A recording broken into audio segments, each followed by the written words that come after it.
तो आपको जानना है how to cancel a Zomato order. Let's just get straight into the video, shall we?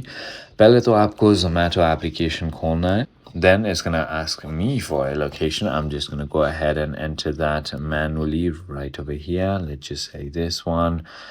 Now, all you need to do is simply go ahead and click on the top right triple lines icon, and this is where you can simply go ahead and find a order tab once you've already logged in. As you can see, I've not logged in, hence it is not showing, but right over here it's going to show you your pending orders tab. Simply go ahead and click on that. It's going to be called orders or my orders, so you will find it pretty easily. Then simply go ahead and click on the active order you wish to cancel.